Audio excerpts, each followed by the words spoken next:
Start with the name of Allah who is the most merciful. Open your English book, page number 7. Unit number 2, Shah Abdul Latif Bhitai. You will read your chapter by yourself. I will translate your chapter for you. पहले paragraph में हमें बताया जा रहा है इस्लाम जो एक अमन का मज़हब है। अल्लाह ताला ने हमारे प्यारे पैगंबर हज़रत मोहम्मद सल्लल्लाहु अलैहि वसल्लम को इंसानियत के लिए रहमत बनाकर भेजा। आपने अपनी मेहरबानी और नरम मिजाजी से लोगों के दिल जीत लिए और इनकी जो आला मिसालें हैं उन्हें तमाम ज़मानों में तमाम दुनिया में पैरवी की। इन्हीं बुज़ुर्गों की कोशिशों की वजह से इस्लाम दूर तक फैला। ये मुक़द्दस लोग गैर मुस्लिमों के दार इस्लाम में लाने में बहुत ज़्यादा कामयाब रहे। Now move to next paragraph. इस पैराग्राफ में बता रहे हैं कि हमारे मुल्क के हर हिस्से में ऐसे बुज़ुर्गों के मज़ारात पाए जाते हैं, जैसे कि लाहौर में हज़रत दाता गंजबख्श का है और मियाँ मीर साहब का है मज़ारात हैं। बाबा फरीद पाकपतन में रहते थे और वहीं इंतकाल फरमाया। मुल्तान में गौस बहाउल हक का मज़ार है। पेशावर, कोयटा और दूसरे लातादाद शहरों और कस्बों में ऐसे अल्लाह के बंदों के मज़ारात हैं। सिंध में 2 अजीम बुज़ुर्ग शाह अब्दुल लतीफ़ और कलंदर लाल शहबाज के मकबरे हैं। इस पैराग्राफ में बता रहे हैं कि अजीम बुज़ुर्ग जो शाह अब्दुल लतीफ़ हैं, इनकी अकीदतमंद मोहब्बत से इन्हें लाल लतीफ़ कहते थे। एक छोटे से गांव हाला हवेली में पैदा हुए 1689 में। इस वक्त पर मुल्क पर हुकूमत करने वाले जो थे वो नेक मुग़ल शहंशाह औरंगज़ेब थे। उनकी हुकूमत थी। शाह अब्दुल लतीफ़ जो के अजदाद थे वो अमीर तैमूर के ज़माने में हिजरत कर सिंध आए और शाह अब्दुल लतीफ़ के जो अबाउजदाद थे वो मराठ से आए थे हिजरत करके सिंध। उस वक्त इस्लाम तहजीब का बहुत बड़ा मरकज़ था। शाह अब्दुल लतीफ़ के अबाउजदाद ने इसे इतना पसंद किया कि उन्होंने इसे अपना वतन बनाने का फ़ैसला कर लिया। लेकिन किसी को भी ना तो इनके नाम याद होते और ना इनके बारे में मालूम होता। अब आ जाए नेक्स्ट पेज पे। Now move to page number 9। अगर कई सदियों के बाद भी इनकी नस्ल में से एक सैयद हबीब शाह के यहाँ बेटा पैदा ना हुआ होता जो बड़ा होकर सूफी लाल लतीफ़ हुआ। Now move to next paragraph. Shah Latif के बारे में बता रहे हैं। शाह लतीफ़ जो थे वो बहुत हसास दिमाग रखते थे। इनका दिल जल्द ही अल्लाह ताला की मोहब्बत से भर गया।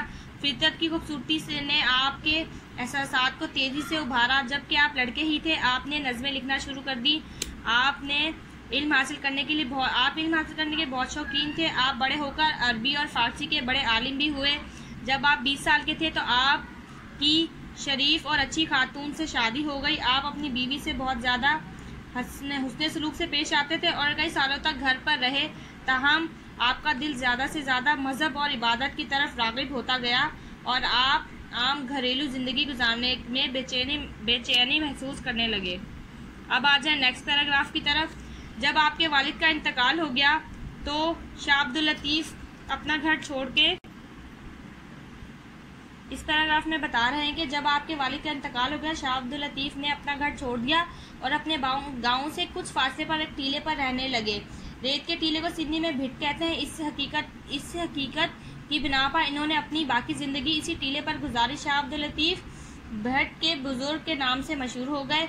आज भी वो मुल्क भर में शाह अब्दुल लतीफ़ भिटाई या टीले वाला शाह लतीफ़ के नाम से मशहूर हैं। इसमें बता रहे हैं इस पैराग्राफ में कि जैसे जैसे दिन गुजरते गए लतीफ़ की अल्लाह ताला से मोहब्बत बढ़ती गई, यहाँ तक कि आपको सिर्फ इबादत से खुशी होती और आप अपना ज़्यादा कीमती वक्त ज़्यादातर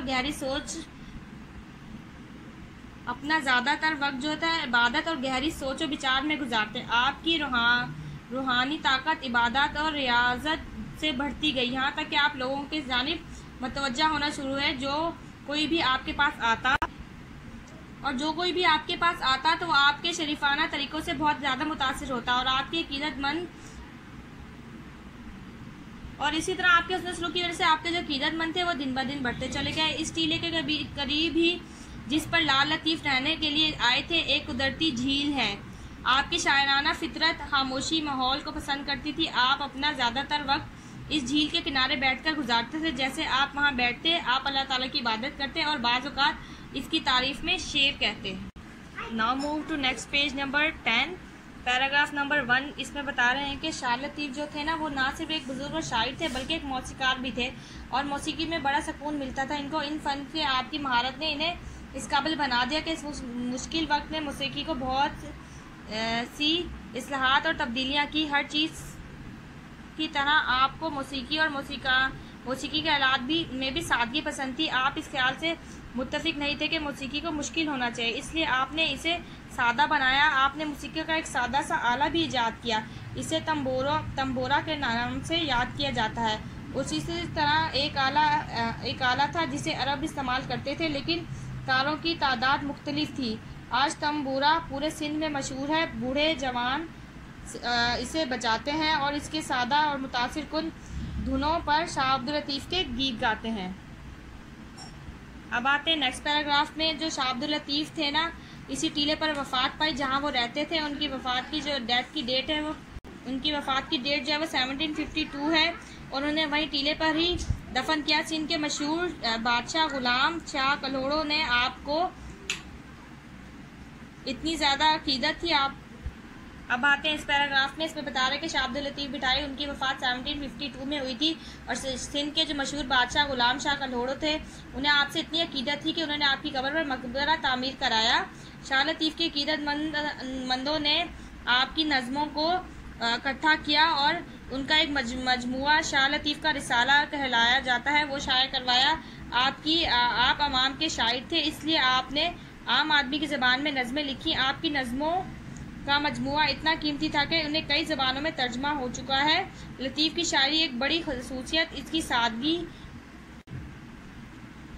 और शाह अब्दुल लतीफ़ की शायरी थी, उसकी सबसे मुतासिर कर देने वाली बात ये थी कि वो सादगी से ज़्यादा उसको मुतासिर करने वाली मौसीकी भी है। जब आप इसे सुनते हैं, अगरचे आप इसका एक लफ्ज़ भी नहीं समझते, लेकिन इसके नगमे से ज़रूर मुतासिर हो गए। ठीक है, अब आते हैं नेक्स्ट पैराग्राफ की तरफ। इसमें बता रहे हैं कि शाह लतीफ़ का हर साल उर्स जो है ना, वो मनाया जाता है 14 सफ़र को, जो इस्लामी कैलेंडर का दूसरा महीना है। हज़ारों लोग जमा होते हैं। ठीक है, तंबूरे पर गाए हुए बुजुर्गों के गाने सुनते हैं और इबादत करते हैं और बहुत से अदीब जो हैं वो मुकाले पढ़ते हैं जो उनकी शायरी से मुतालिक होते हैं। ठीक है, और इसमें बता रहे हैं कि हाल ही में एक लाइब्रेरी और रेस्ट हाउस भी और अजायब घर तामीर किया गया है। मकबरा भी दोबारा तामीर किया गया है हाल ही में, और इससे बड़ी शारा से मिलाया गया है। इसका प्यारा सा सफ़ेद सा गुंबद है जो लतीफ़ की पाकीज़गी और इज़्ज़त की नुमाइंदगी करता है। कई किलोमीटर से इसे देखा जा सकता है। इसमें बताया गया शाह अब्दुल लतीफ़ की शख्सियत इतनी अजीम थी, उन्होंने इतनी अल्लाह ताला से मोहब्बत अपनी जो उनकी थी उसको अपनी शायरी के ज़रिए उभारा और अपने रहती दुनिया तक के लिए उन्होंने वो शायरी छोड़ दी और लोगों के अंदर खुदा से मोहब्बत को उभारने के लिए उन्होंने अपनी जो तहरीर थी वो इंसानों के लिए छोड़ी है। ये था हमारा चैप्टर जो हमने पढ़ा है। इस चैप्टर तो मैंने आपको पढ़ा दिया, पूरा समझा भी दिया, आप लोगों ने इसकी ट्रांसलेशन भी सुन ली। बेटा अब इसके एंड में चैप्टर के अब आपको एक शॉर्ट नोट भी दिया जाएगा जो आपने यहाँ से स्क्रीनशॉट लेके अपनी कॉपी में लिखना है और याद करना है। ठीक है।